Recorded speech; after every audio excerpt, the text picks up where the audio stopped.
Um, so this is pretty much a spring bloomer. You can get a little bit of repeat bloom, but I would not call this a repeat bloomer. But it is real heavy with its bloom. And then the real cool thing about this plant is it gets this huge leaf, and it's a little bit glossy. It really holds up well all through the season. It looks clean all through the season, which is nice.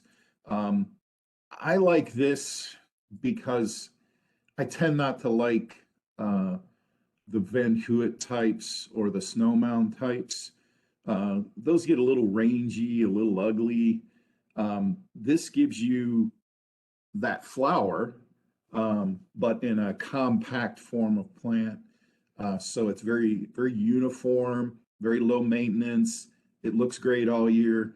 So this is a plant you can talk about if somebody's looking for Renaissance or something like that.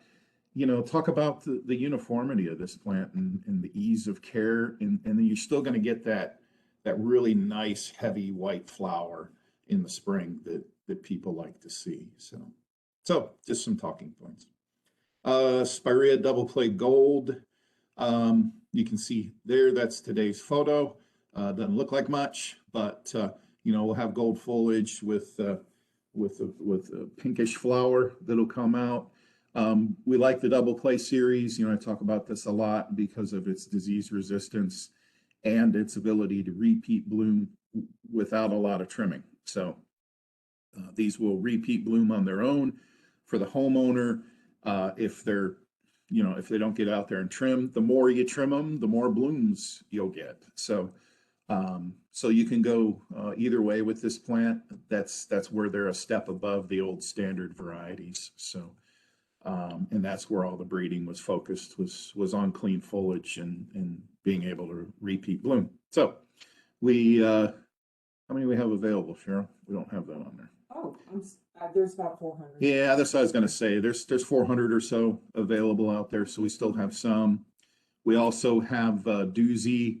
I seen that you guys are booking some of those. That's great, but there's still doozy left, and then the Betor. So those are basically the three that we have availability.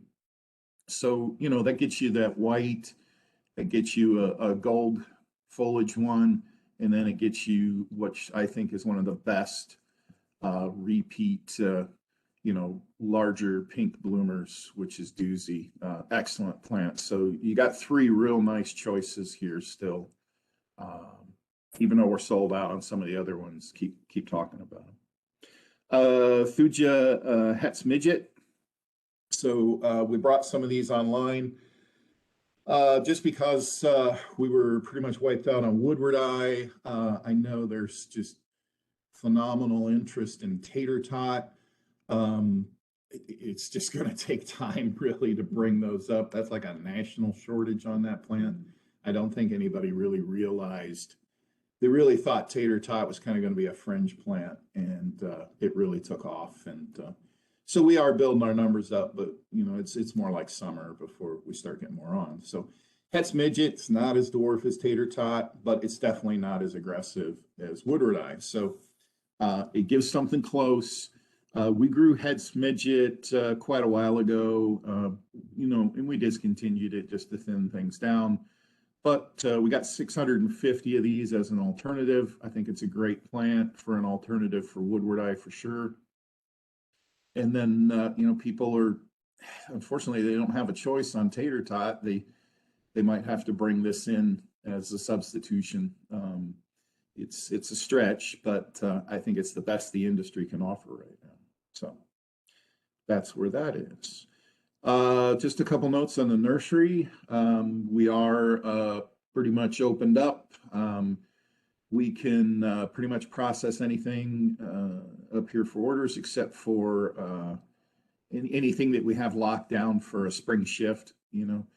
Spring buckets are spring buckets, so you can always ask the question, but they're in there for a reason.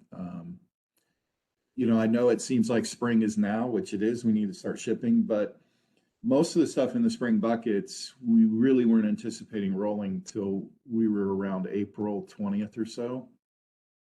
The drop dead date is to get them rolled before Mother's Day, which everything, I just reviewed that, everything's on track. But we still got like 5 more weeks. And I know you guys are getting a lot of pressure on that. I can appreciate that. And we'll do our best to get you photos. But, I just want you to be aware, it's in the spring bucket for a reason. It's small. It just needed a little pop or a little flush, or had to put leaves on it so it would fill the pot. Those are the reasons why they're sitting in there. Perennials are a little different. Some of the perennials in the spring bucket are getting canned as we speak. So they are literally getting potted up because they only take 3 to 4 weeks to have them ready. So we're hot and heavy on that. I know, we're doing some perennials in Columbus for Willoway General Sales. And, obviously Jeff has tons of them.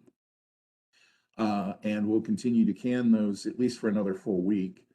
And the greenhouse also is doing the same thing. It's just up there. They're pushing real hard on their canning.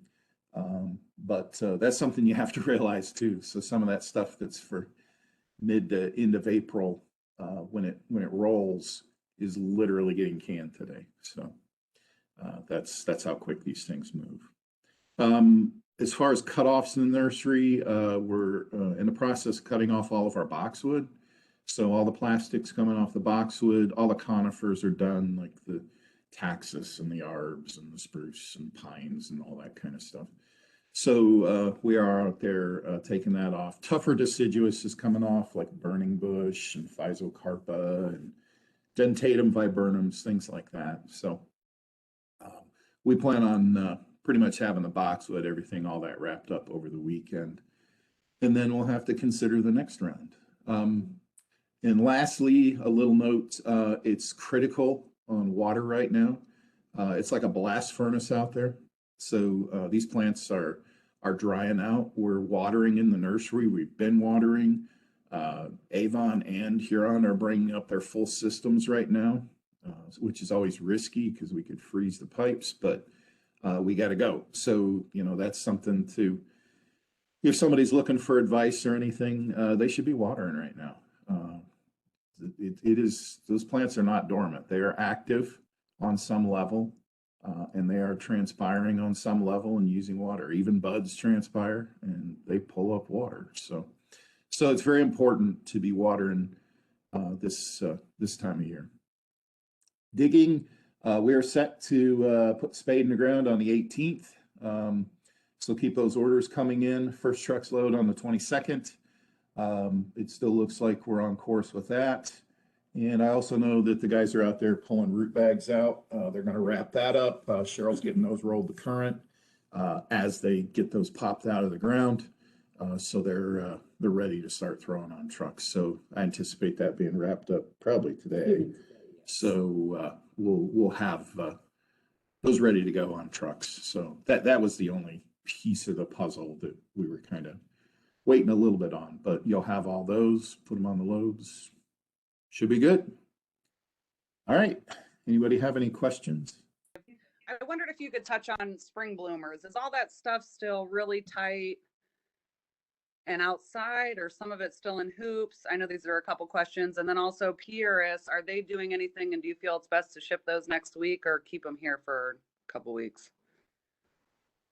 Well, so yeah. That's a great question with a lot of different answers. So let's just take a couple examples. So azaleas, we do a lot here to keep those cooled down. I would not recommend shipping an azalea to a customer right now because they do need to be protected, but you also can't put them in an environment where it gets hot. Hoop houses can get pretty hot if you're not venting them correctly and pulling that air out. We actually pull cold air in at night and try to hold it in. So we do a lot of different things. Plants like early bloomers like forsythia, for example, they're starting to swell just a little bit. And that just isn't in the nursery. We have some test plants in our gardens. They're starting to swell. I don't think we're any further along in the cans than we are Mother Nature, but Mother Nature could pop forsythia literally in a couple of weeks here. I mean, Our intention is to do everything we can, cool them down and keep them and hold them as long as possible. But, you know, forsythia are basically April Fool's Day bloomers. That's where those are. Everything else, roadies, things like that, like I talked about, roadies you can land on the lot and they're pretty tough. You know, I wouldn't go too far north with a roadie right now, but definitely our Ohio area to south, I would be okay with putting a roadie on a lot outside. They just have to watch if all of a sudden the weather gets crazy and it wants to go below 20 degrees at one of these nights, but I don't see that in our long range forecasting. So that kind of gives you a range there. I think most customers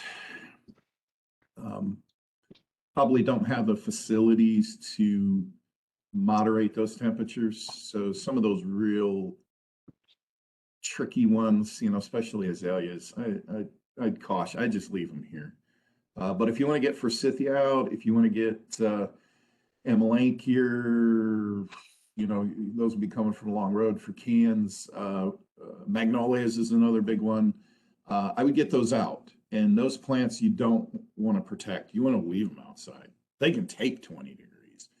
The worst thing you could do is take like a forsythia or an Amelanchier or a magnolia and put them in a hoop house and let them get warm. That would be the worst thing you could do.